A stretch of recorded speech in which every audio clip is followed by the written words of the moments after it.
I want you to welcome Abby Ross, Catherine Johnson, Todd Pearson, and Philip Singh. Come on, let it. Not bad, right?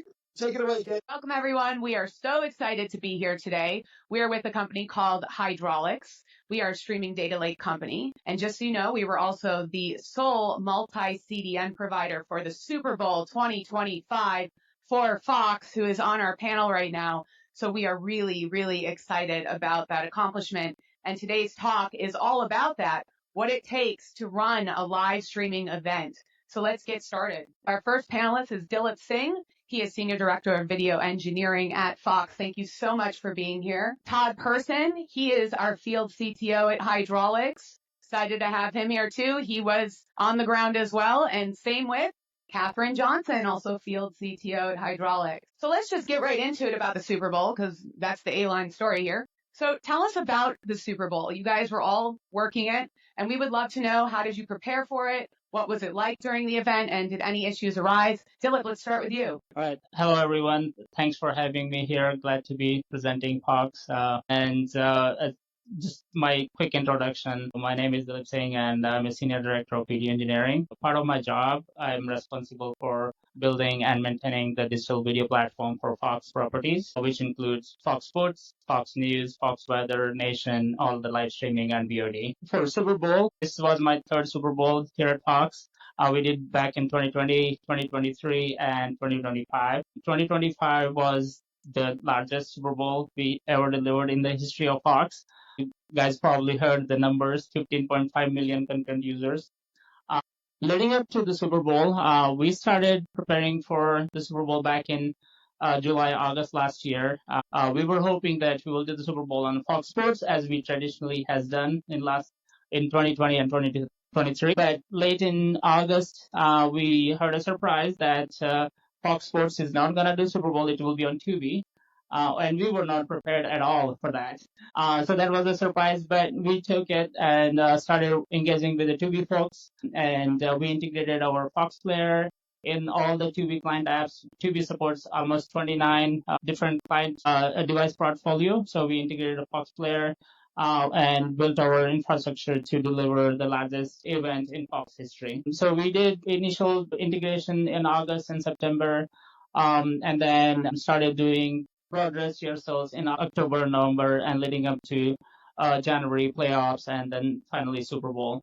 There's a lot went into that, including the player integration, backend engineering, and in onboarding Hydrolix for all our CDN logging, because back in 2020, 2023, our logging solutions was not robust, and we had almost zero visibility into what's going on in the delivery pipeline. So last year, after CBS did Super Bowl, we heard about Hydrolix, and we got engaged with Hydrolix folks. Catherine has been a good partner with us, and she quickly engaged with us and started integrating in our workflow to get the CDN logs. And we built all that within 2 to 3 months, I guess. On the dashboards, getting logs from the 4 CDNs we have in our workflow with the lowest possible latency to get the logs and have the better observability for the Super Bowl day. Thank you. So that's your perspective as the customer. I would love to hear your perspective, Catherine, as, on the ground doing all this. So we started working with Fox, like Dilip said, last summer, and we started with the main CDN logs that you all had.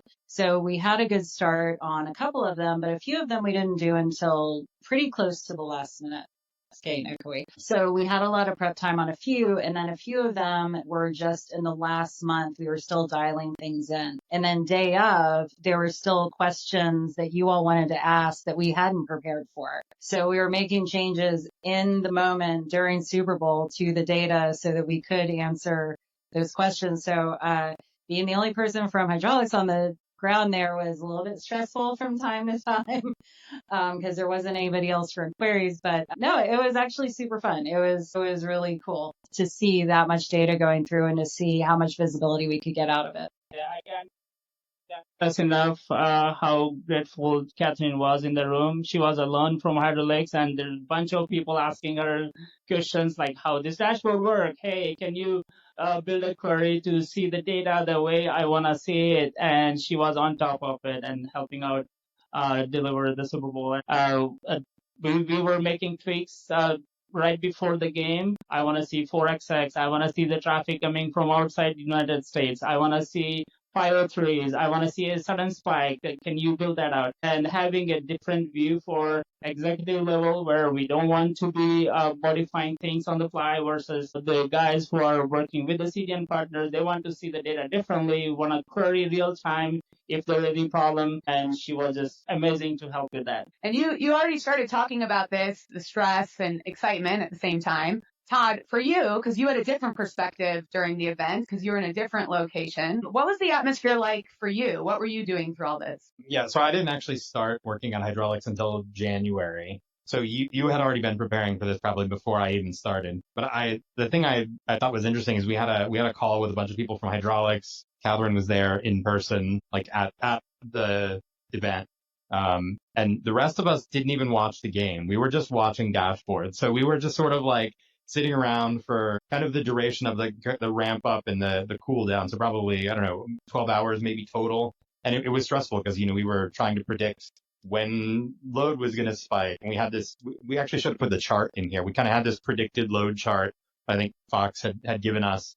And we were sort of watching. We're like, okay, now we're here. Now we're here. Like, are we at the peak volume? And so we're sitting there watching the systems, and I had the game on in the background, and I kind of had even like lost track of the score. But I think, that became our focus. We were so fixated on making sure that we were paying attention and being proactive. So it was stressful because there was always a possibility that something could go wrong. I think at one point we lost visibility into one source of logs, but it wasn't our fault. It was something we actually, the provider stopped sending logs to us. We're like, crap, what happened?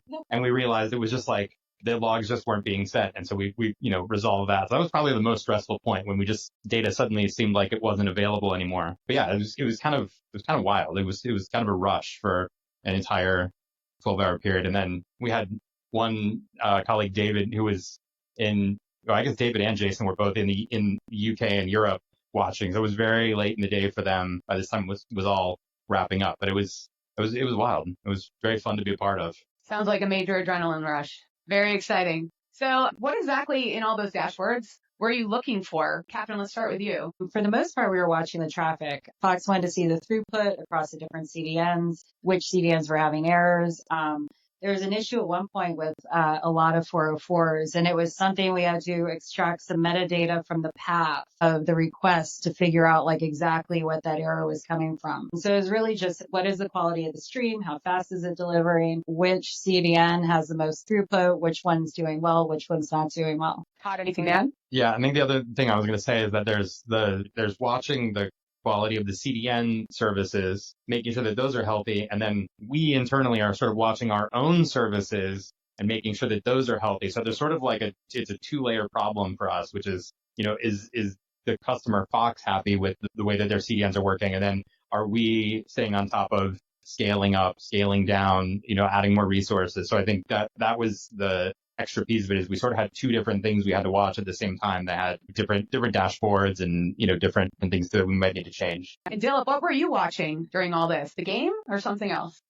I didn't watch a single frame of the game, mostly dashboards and the QA tools, the rebuffering, BPF and stuff. But specifically from the dashboard of Hydrolix, my key metrics I was looking for was the throughputs, because in CDN space, we had limited reservation, how much capacity we reserved. So we never wanted to tip over that, right? So getting the throughput real time as quickly as possible and making decision real time if we are getting close to the reserved capacity, and how do we steer the traffic. So throughput was the key metrics I was looking for, and the manifest and segment latency, like how fast the CDN is delivering the segments to the user so that they have a seamless playback experience. And then any trend in errors? Are there any reasons? So errors were another metrics dimensions I was curious about throughout the game. So let's get visual. Here are some of the pictures from the actual event.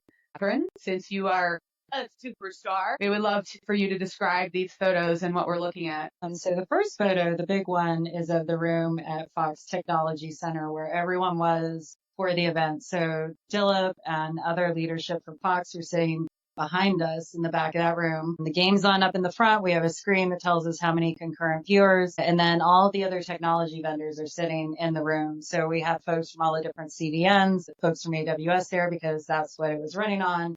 And then the other two are from two separate events that we've run that were really large streaming events as well. So sports events in other countries. Actually, yeah, both of those were sporting events in other countries that have equally large traffic. All right. So in general, because this talk is going beyond the Super Bowl, for running live events, which Hydrolix runs a lot of live events, our sweet spot, what would you say in general is the preparation? Is it always that many months out?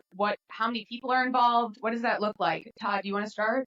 I think partly because I came into it, I'm going to hand it off to Catherine for some of this, but I think there's a big part of it that's like, it's not just building the dashboard, just figuring out the data sources. There's also, for this kind of scale, you need to start working with your hardware providers to make sure they've got enough resources to actually provide you the compute. It's not as simple as just saying like, give me 500 of this kind of machine. That may not be available. So a lot of this is actually thinking about it kind of like a supply chain. Like, do we have all the pieces we need? Do we have the sources that are going to feed into it? Do we actually have the reserve capacity? And so, I think Catherine was probably more involved with the actual hands-on prep, but it can easily take months to prepare for this. Again, it's the Super Bowl. So, it's sort of like the Super Bowl is the Super Bowl. And so this is probably one of the more extreme events, but easily, weeks to months of prep is not too much time to have to make sure that you get time to do dry runs. And even like Dilip was saying, we got to use some of the kind of the championship games ahead of the Super Bowl as tests that had slightly lower viewership, but still had a lot of the same scaling properties. And so we could use those to kind of test and see if everything was working. And then again, as the desires to view different things, to see different things on dashboards change, that kind of goes, you have to feed that back into the process and make sure that those changes still work. So it's, it's pretty significant, pretty involved. Yeah, I think the hardest thing is you can't truly test this, right? You can't create this type of scale and that type of data. And so the playoff games and the events leading up to it were really important for us to see like, oh, we actually miscalculated that, or trying to understand the scale and the scale of the data that you don't really see until it's streaming live. So those are really important because anybody who works with data, it's really hard to generate that scale of data that's accurate enough to get some data out of it. The second piece was on the hardware reservation. So the cloud reservation, understanding how much compute we needed for the anticipated load based on what we had already seen, and then making sure that they had that available. And so we actually couldn't run everything in one region in AWS. We had to go multi-region because of the scale of the data that we were expecting. And I think one last thing to add to that is if the game had been different, if the score had been different at halftime, the traffic could have been totally different. And so Taylor Swift showed up doing something great. Like, you have no idea what's going to happen in some of these events, and that can totally change in a significant way what the peaks and curves look like of viewership. We were just talking about beforehand. We felt like we ended up being over provisioned. If it had been a really close game, that could not have been true. We might have found ourselves under provisioned. And so you have to take a lot of guesses, do a lot of this preparation. And, at the end of the day, there's a fairly significant cost associated with being over provisioned and having too much capacity. And so all these factors kind of feed into it. If you can't just say like, well, let's just double everything, because that's a lot of money that somebody has to pay for. And you can't really scale in the moment. As awesome as auto scaling is for anything, it's not really practical in the moment because it takes a minute. And so we needed everything to the scale that we thought the peak was going to be from the beginning. We couldn't rely on auto scaling of the underlying nodes or the processes or anything. Yeah, for any marquee events, we never leave things to the auto scaling. We scale up way before the event and leave it the way the infrastructure is throughout the event. We don't touch it. And like logging solution, if you are running against the time, leaving it to auto scaling and pray that it's going to work is a bad idea. So we over provision like 3 times we needed based on our experience on the championship day. Like we had 1.5 million concurrents on championship day. And we were prepping for 11 to 12 million for Super Bowl. So we just extrapolated like what number of EC2 instances we will need. And given our close relationship with AWS, we were able to reserve the instances we needed and scale before the event. And Dilip, how do you measure success with events like this? From my perspective, success is when people able to watch without clicking on watch again button. Basically, you get in the stream, throughout the game, you enjoy the game. You don't have to worry about, hey, what's happening? The rebuffering. Oh, I missed my game, my goal. I need to restart the stream. And not having any negative press out there is the success, right? And after the event, when we looked at all the Twitter and social media, everybody has to say good things about the game. So that was a success. And for you, Catherine, I mean, from your perspective, how are you measuring success? Is Dilip happy? No, really, at the end of the day, was Fox happy? Did they feel satisfied? Did they get what they needed? Did they see everything that they needed? Did we perform as we said we were going to perform? So yeah, at the end of the day, was the customer happy? The customer was pretty happy in the situations. Yay, we won. Anything to add, Todd, for how you measure? No, I think, yeah, if the customer's happy, we're happy. So here are some of the top challenges that we identified when it comes to running live streaming events. So the panel is going to take us through each of these. Let's start with Todd. Do you want to talk about unpredictable loads? You already mentioned something about it. I was going to start with large data volumes. I was going to throw you a curveball and do it out of order. That's fine. So we were looking at how much data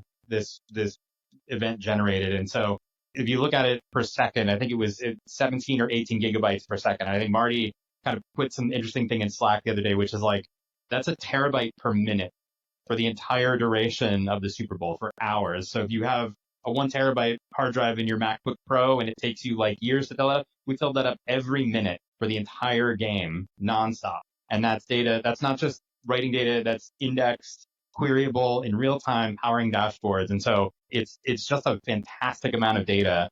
And it's really amazing to be able to be like on this side of the people that have the technology to make it possible, because there really aren't very many ways that you can handle data at that scale. Lots of things have to go right and work together for that to be possible. Catherine, do you want to pick one on the menu? I'm going to pick query efficiency. So we had to do during the last championship game, we had some unexpected things happen to the data that had an impact on query performance. And so what we did before the game is we really dialed that in so that we made sure every query that was important to Fox would come back in a second or less on this massive volume of data. So being able to roll up that terabyte per minute constantly so that the customer could see exactly what was happening across all of them. That took a little bit of tweaking. It took some data architecture. It took some work on our end. But at the end of the day, that was, it was just a matter of changing the enrichment of the data as it was coming in. Dilip, anything on this or anything else that maybe isn't up here? I think the fast response is what I can talk about. So on the day of Super Bowl, I was mainly worried about how quickly the dashboards can be updated, right? The amount of data we are ingesting, indexing, and then generating metrics can be challenging. And if you don't see that reflecting in the dashboard, that you can't quickly take any action on it. And so I think the fast response, how quickly the dashboards were showing us what we needed to see and mitigate if things go wrong, was a key factor for me. And Todd, you already addressed unpredictable loads, but is there anything you want to add? There's part of this that's also like there's the data being ingested and having to handle that kind of data, and we know that can vary a lot during the game. But then we also have a bunch of people from Hydrolix that were there, a bunch of people that were Fox that were there, and they're all doing queries. They're not just looking at the dashboards. Everybody wants to go poke around at data and do other things. And so there's we've designed this system for this set of things that we've been able to optimize, but there are always things that are unoptimized. And that's the challenge with any kind of data system, but especially at this scale, at this volume, we need to be able to still perform well when somebody runs a bad query, and we don't want the system to get taken down. So all of these things together kind of make it a very challenging to anticipate what it's going to actually look like the day of. And now we talk about how do you overcome those challenges. So Catherine, do you want to start? Sure. So Hydrolix was specifically built for this type of ingest load, for this type of query load, for being able to query this much data at a time. So a large part of it had to do with how Hydrolix itself is architected and our ability to scale that. So the entire architecture is stateless. So you don't have any interdependencies between ingest and query and all of that. We can scale all of them dynamically. We actually set up a couple of different sets of query compute without copying the data. So it's all looking at the same data so that we could accommodate different types of queries. So we had query pools that were dedicated for dashboards. We had query compute that was dedicated for ad hoc queries, so it wouldn't impact the loading of the dashboards, and we had a query pool for executive level dashboards that have more of a roll up in them. So a large part of it really is hydraulics, the product itself, and how it's architected because it was meant for this type of load. And Dilip, with fast response, how do you overcome that challenge to make sure that it's reliable and fast? As Catherine mentioned, I think having the query pool separated out from the real-time querying, it was a good idea. So that the dashboard we were looking at the high level is not impacted if someone is running a query for last 2 hours and millions of records being scanned. So that was a great approach for us to keep things moving.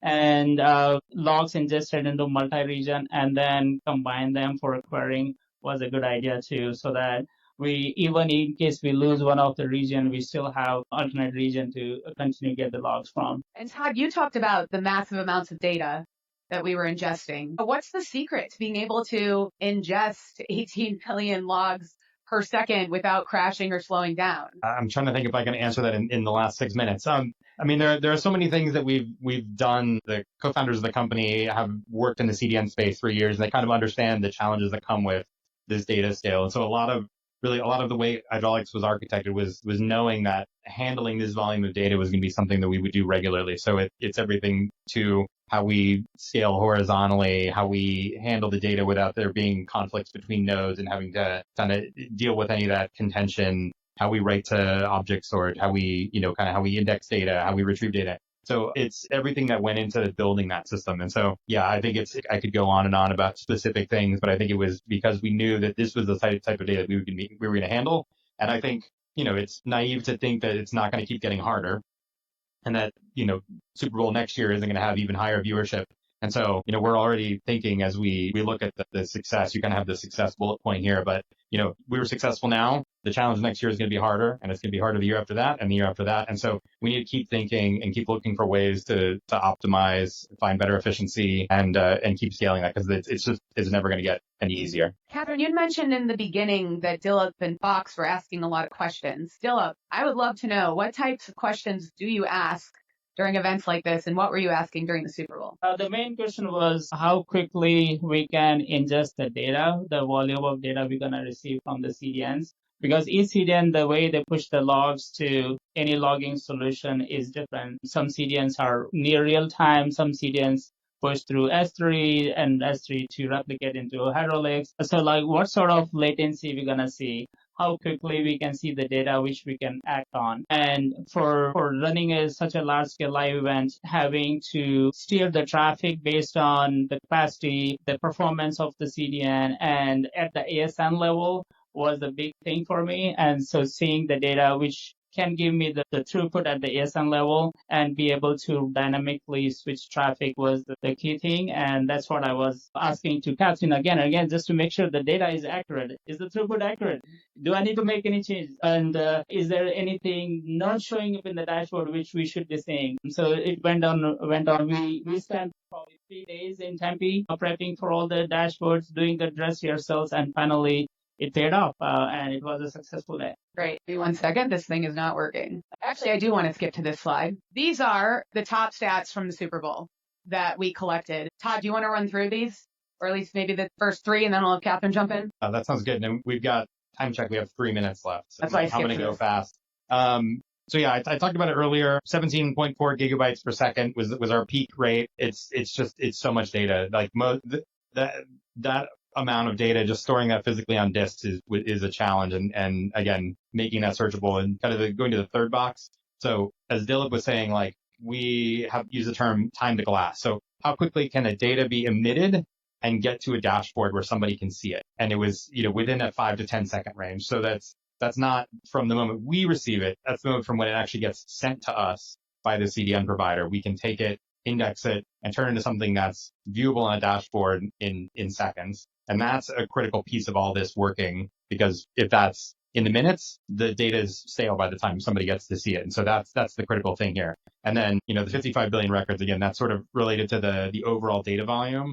But being able to do all 3 of those first boxes together, that's the thing that makes this whole system work. If any one of those wasn't supported, it wouldn't have been able to do the Super Bowl. Anything on the bottom row, Catherine, you want to address? Yeah, I think the 16x raw data compression and then the 98.4% row reduction when we do pre-aggregation of data really made these last two boxes possible. So I think the coolest thing that I saw was like we had that much data, we ingested that much data, and we were still getting most queries back in half a second. And each dashboard was actually like 100 queries per dashboard. So each of those reloading all the time was running at least 100 queries every single time. So without the compression that we have that is a large part of our IP and being able to do pre-aggregation on summary tables allowed us to do that many queries with that type of response. Dilip, were you pleased? Yeah, I was super happy with the performance and the observability piece of it. Like, we never had that before in previous Super Bowls, and this Super Bowl we were like almost real-time logs and seeing the data flowing into, and we were able to take actions on the data we were seeing in the dashboards. Well, we only have 15 seconds left. If you have any questions or you want to talk to Hydrolix, there's like our whole team is practically sitting here with you. But also hydrolix.io is our website, so feel free to visit there. I'd like to thank our panelists. If anybody has questions, sorry we ran out of time, but maybe they can hang around for a little bit and answer questions. Of course. And you know what? I want to say something too.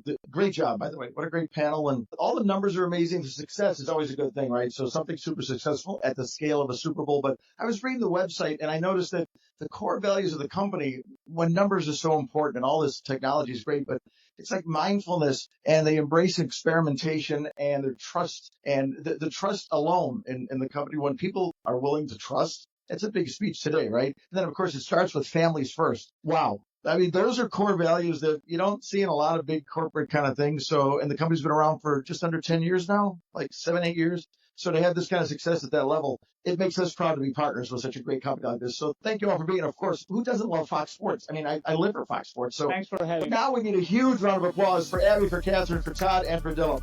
Thank you all.